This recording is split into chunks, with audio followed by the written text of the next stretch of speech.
Hello friends, welcome back to JC vlogs. എല്ലാവർക്കും വിക്രമിൻ്റെയും വേദയുടെയും മറ്റൊരു അടിപൊളി എപ്പിസോഡിൻ്റെ ഓൺ ട്രിപ്പിലേക്ക് സ്വാഗതം. വിക്രമിൻ്റെയും വേദയുടെയും വിവാഹത്തിനായിട്ടുള്ള ഒരുക്കങ്ങളെല്ലാം തന്നെ ഇപ്പോൾ നടന്നുകൊണ്ടിരിക്കുകയാണ്. പക്ഷേ ഇവർ തമ്മിലുള്ള വിവാഹം നടക്കണം എന്ന് പറയുന്ന ആളുകളെക്കാളും നടക്കരുത് എന്ന് ഇവർ ഒന്നിച്ച് ചേരരുത് എന്ന് ആഗ്രഹിക്കുന്ന ആളുകളാണ് ഏറ്റവും കൂടുതലായിട്ടും കാണുന്നത്. അതുകൊണ്ട് തന്നെ അവർ ഇവരെ ഒന്നിപ്പിക്കാതിരിക്കാനുള്ള പല മാർഗങ്ങളും നോക്കുന്നുണ്ട് കേട്ടോ. കാരണം ഇവരെ ഒന്നിച്ചു കഴിഞ്ഞാൽ പിന്നെ ഒരിക്കലും വിക്രമിനെയും വേദയും തമ്മിൽ പിരിക്കാൻ സാധിക്കില്ല. മാത്രമല്ല ശ്രീകാന്തിനെ സംബന്ധിച്ചിടത്തോളം അവൻ്റെ കുടുംബത്തിൻ്റെ അന്തസ്സ നഷ്ടപ്പെടുകയാണ്. രാധയെ സംബന്ധിച്ചിടത്തോളം വിക്രം തന്നിൽ നിന്ന് പൂർണ്ണമായിട്ടും അകന്നു പോവുകയാണ്. നന്ദിനിയെ സംബന്ധിച്ചോളം എന്താ പറയുക, വീട്ടിലെ ഫുൾ അധികാരവും അതുപോലെ തന്നെ വീട്ടിലെല്ലാവരുടെയും നിയന്ത്രണവും വേദയുടെ കയ്യിലാകും എന്നുള്ള ടെൻഷനുമാണ് കേട്ടോ. അപ്പോൾ എല്ലാവരും അവരുടേതായ റോളുകൾ ഇങ്ങനെ കൃത്യമായിട്ട് ചെയ്യുന്നുണ്ട്. ഏത് വിധത്തിനെങ്കിലും വിക്രം വേദയും വിവാഹം മുടക്കണമെന്ന് പറഞ്ഞിട്ട് കേട്ടോ. അപ്പോൾ ഈ ഒരു ടൈമിലാണ് നമ്മുടെ ശ്രീകാന്ത് വിക്രമിനെതിരെ വലിയൊരു അപകടം ഉണ്ടാക്കിയിട്ട് എങ്ങനെ ഈ ഒരു വിവാഹം തടയാമെന്ന് പറഞ്ഞിട്ട് ഒരു മാർഗം ഉണ്ടാക്കുകയാണ്. അതിൻ്റെ ഭാഗമായിട്ട് അവരൊരു ജീപ്പ് വാഹനമായിട്ട് വന്നിട്ട് വിക്രം പുറത്തു വരുന്ന സമയത്ത് അവൻ്റെ വാഹനത്തിലേക്ക് ഇടിച്ചിട്ട് അവനെ ആക്സിഡൻ്റ് ആക്കുകയാണ് കേട്ടോ, അപകടത്തിലാക്കുകയാണ്. ശേഷം വഴിയിൽ കിടക്കുന്ന വിക്രമിനെ രക്ഷിക്കാൻ എത്തുന്നത് ജീനയാണ്. പക്ഷെ ജീന ഫോൺ ചെയ്തിട്ട് ഈ വിവരം രാധയെ അറിയിക്കുന്നുണ്ട്.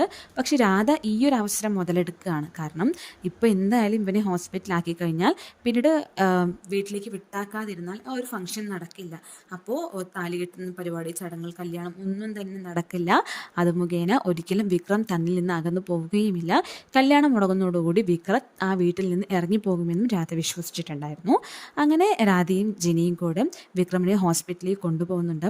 അപ്പോൾ രാധ ചെയ്തൊരു പണിയാണ്, വിക്രമിൻ്റെ ഫോൺ പെട്ടെന്ന് തന്നെ എടുത്ത് മാറ്റിയിട്ട് ഒളിപ്പിച്ച് വെക്കുകയാണ് കേട്ടോ. ശേഷം അബോധാവസ്ഥയിൽ കിടക്കുന്ന വിക്രം എഴുന്നേൽക്കുകയാണ്. അതായത് ഹോസ്പിറ്റലിൽ ചികിത്സയ്ക്ക് ശേഷം കുഴപ്പമില്ല എന്ന് പറഞ്ഞിട്ട് എഴുന്നേൽക്കുന്നുണ്ട്. ശേഷം അവൻ ആദ്യം തന്നെ ചോദിക്കുന്നത് എൻ്റെ ഫോണായിരുന്നു. എൻ്റെ ഫോൺ എവിടെ, എനിക്ക് എന്താ സംഭവിച്ചത്, ഒന്നും തന്നെ അറിയാത്തൊരു അവസ്ഥയിലായിരുന്നു വിക്രം. എന്താണ്, ഒരു വണ്ടി വന്ന് ഇടിച്ചത് മാത്രം എനിക്ക് ഓർമ്മയുള്ളൂ, ആരാണെന്നോ എങ്ങനെ സംഭവിച്ചെന്നോ ഒന്നും ഓർമ്മയില്ല. എൻ്റെ ഫോൺ ഇതാ, ഞാൻ വീട്ടിലേക്ക് വിളിച്ച് പറയട്ടെ എന്ന് പറഞ്ഞിട്ട് വിക്രം പറയുന്നുണ്ട്.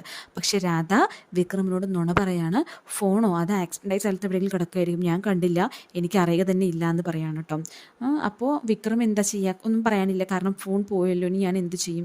ശരി, ഞാൻ വീട്ടിലേക്ക് പോകുന്നത് പറയുമ്പോൾ ഡോക്ടർ എന്നാലും ഇപ്പോൾ 2 ദിവസം റെസ്റ്റ് എടുക്കണമെന്നാണ് പറഞ്ഞിരിക്കുന്നത്, അല്ലെങ്കിൽ വളരെയധികം പ്രശ്നം ഉണ്ടാവുമെന്ന് പറഞ്ഞിട്ടുണ്ട്.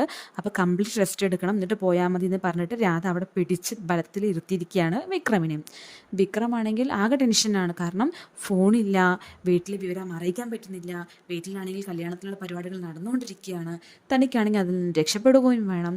മൊത്തം കൺഫ്യൂസായിട്ട് അവിടെ അങ്ങനെ ഇരിക്കുന്ന വിക്രമിനെയും കാണിക്കുന്നുണ്ട്. അങ്ങനെ രാധ യഥാർത്ഥത്തിൽ വിക്രമിനെ ഒളിപ്പിച്ച് വെച്ചിരിക്കുന്ന ഒരു രീതി തന്നെയാണ് ഇതിലൂടെ കാണിക്കുന്നത്. ഇനി എങ്ങനെയാണ് വേദ വിക്രമിനെ കണ്ടെത്താമെന്ന് നമുക്ക് വൈകാതെ തന്നെ കാണാം. താങ്ക്